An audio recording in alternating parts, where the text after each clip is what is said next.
दिल्ली के कोचिंग में Rao IAS coaching संस्थान में हुए हादसे को लेकर बात जब हाई कोर्ट तक पहुंची तो दिल्ली के अजब गजब काम करने के तरीके हैं। जैसे एमसीडी के हाथों में दिल्ली में कई काम एमसीडी भी करती है और उससे जुड़े काम दिल्ली सरकार के भी होते हैं। जैसे एमसीडी और दिल्ली सरकार दोनों एजुकेशन का काम करते हैं। एमसीडी प्राइमरी तो दिल्ली सरकार हायर और सेकेंडरी स्कूल और कॉलेज को लेकर काम करती है। वहीं सड़क में 60 फीट से कम की सड़क एमसीडी के अंतर्गत होती है और बड़ी सड़कों का काम दिल्ली सरकार करती है। एमसीडी प्रॉपर्टी, प्रोफेशनल आदि टैक्स वसूलती है, जबकि VAT, service tax, excise tax का काम दिल्ली सरकार का है। पब्लिक ट्रांसपोर्ट में साइकिल, रिक्शा या छोटे वाहन एमसीडी के अंदर में है और वो बड़ी गाड़ियां दिल्ली सरकार के अंदर में है। अस्पतालों में दिल्ली सरकार के अधिकार क्षेत्र में बड़े हॉस्पिटल हैं, जबकि डिस्पेंसरी आदि नगर निगम के पास है। अब केंद्र सरकार के जिम्मे में जो काम आती है, जमीन, कानून व्यवस्था और पुलिस का काम केंद्र सरकार का है।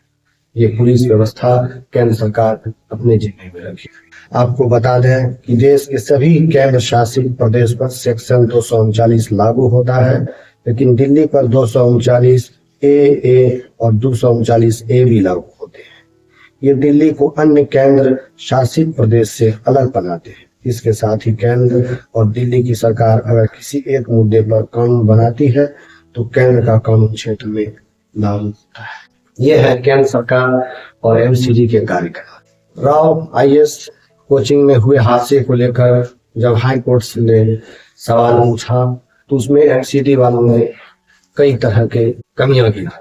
मई में ही बरसात को व्यवस्था को दुरुस्त करना पड़ता है। वो एमसीडी के जिम्मे में होता है कि कहाँ के नाले में गाद पड़े हुए हैं, कहाँ में सड़क अच्छी नहीं बनी हुई है, ये सारी व्यवस्था एमसीडी को देखना होता है। और एमसीडी वाले केंद्र सरकार पर इल्जाम लगा रहे हैं और केंद्र सरकार एमसीडी पर लगा रहे हैं। एमसीडी तो यहाँ तक कह रहा है कि गाड़ी के चलने से जो पानी आता है वही कोचिंग के बेसमेंट में घुस गया, जिस वजह से यह हादसा हुआ। और अब इसको लेकर कोचिंग के पीछे कई लोग लगे हुए हैं और उसमें कई सारे नियम बना रहे हैं कि कोचिंग को ऐसे चलाना चाहिए, उसमें 2 सीढ़ियां होनी चाहिए, इतने गेट होने चाहिए। यस, कोचिंग इतना महंगा क्यों हो रहा है, इसकी फीस इतनी क्यों हो रही। इस तरह की गांव घर में देखते हैं कि गोतियारी लड़ाई जो होता है, एक दूसरे का आरोप प्रत्यारोप देना, फिर बात पहुंचती है आगे तो फिर जाके उसका फैसला थाने से, कोर्ट से या मुखिया सरपंच करता है। बस यहाँ पर सरकार खुद में लड़ रही है, अपने आप से एक दूसरे को दोष दे रही है। एक तो देश के होनहार 3 लड़के को खो दिया, अगर वो आज जीवित होते तो कोई अच्छे पोस्ट पर वो जा सकते थे। उसकी जान के बारे में किसी को चिंता नहीं। यहाँ पर एमसीडी केंद्र सरकार को और केंद्र सरकार नगर निगम को कह रही है, दोष दे रही है। अब कोचिंग संस्थान में पानी ना आ जाए उसके लिए रास्ते में लोग पत्थर रख देते हैं कि पानी हमारे बेसमेंट में ना आ जाए। अब उसको लेकर दोष दे रहे, एमसीडी बता रही है कि पत्थर ज्यादा रखने की वजह से ये हादसा।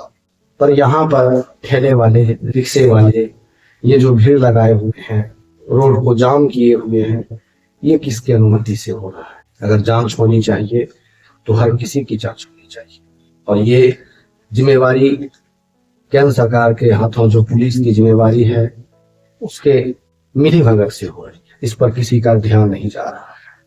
अगर वहां पर खोंचे वाले, ठेले वाले भी लगे हैं तो वो उन्हीं के मदद से लगे हैं, वो उनको खिलाते हैं, फिर वहां पर वो अपना सीना तान कर रोजगार करते हैं। इसे भी खाली कराना चाहिए।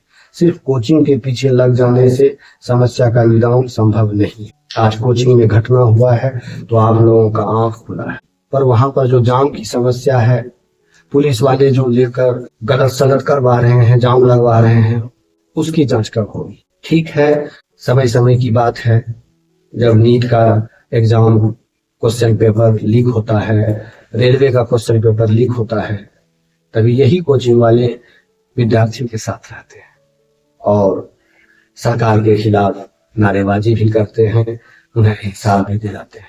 आज समय बदला है कि यही कोचिंग वाले सरकार के साथ हो गए और कोचिंग को बंद कराने की मांग कर रहे हैं। अब इसमें विद्यार्थी को सोचना है कि उनके अपने हैं तो हैं कौन, उनके करीब हैं और सरकार भी इसी बहाने जितने भी छोटे मोटे संस्थान हैं उन्हें बंद करने के चक्कर में लगी हुई है।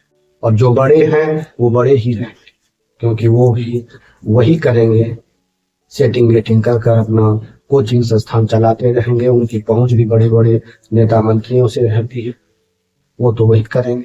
और बचे छोटे मोटे जिन्हें की 2 ग्रेड का जगह नहीं है, जो 25 को 30 को 40 बच्चा पढ़ा रहा है, वो कहाँ जाएगा, वो कितने लोगों को मैनेज कर पाएगा। पर ये बड़े कोचिंग वाले मैनेज कर लेंगे। तो एक तरह से ये जो बीच बीच में सरकार के खिलाफ धरना प्रदर्शन किया जाता है, क्वेश्चन पेपर लीक हो जाए उसके खिलाफ आंदोलन किया जाता है, तो इन्हें पता है कि जितने भी छोटे कोचिंग वाले हैं उन सबको बंद करा दो। बड़े कोचिंग वाले तो अभी हैं ही, बड़े कोचिंग वाले कभी धरना प्रदर्शन करने आएंगे नहीं। तो अब समय बदल गया है, अब सरकार के साथ कोचिंग वाले स्टूडेंट हो गए हैं और कभी स्टूडेंट के साथ कोचिंग वाले होते हैं। एक तरह से देखा जाए तो ये एक ड्रामा ही है जो दिन ब दिन गुजरते गुजरते सब थम जाएगा। और इसमें जिनका अच्छी पकड़ होगा, सरकार तक पहुंच होगी, वो बच भी जाएंगे। फिर जिनका जान गया वो अपने घर, समय बदलेगा, फिर उसी तरह से सब चलने लगेंगे। क्योंकि भ्रष्टाचार सिर्फ कोचिंग वाले ही करे तो हम कोचिंग बंद कर इसे खत्म करा सकते हैं। इसके अलावे भी कई ऐसे हैं संस्थान, कई ऐसे संस्था हैं जो इन भ्रष्टाचार में संलिप्त है। इनको कौन देखेगा, इनके पीछे कौन बोलेगा। समय के साथ तो सब मैनेज हो जाता है। कोचिंग वाले 2.5 लाख फी लेते हैं और वहां के मकान मालिक एक एक बच्चों से 15-15 रुपया बिजली फी लेते हैं। ये भ्रष्टाचार के गिनती में नहीं आता।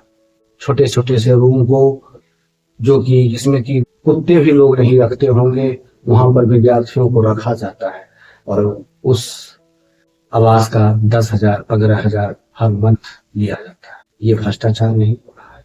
तो सिर्फ कोचिंग के पीछे लग जाने का एक ही मकसद है, जितने भी छोटे कोचिंग है उसे बंद करो, बड़े ड्रॉप ले रहे।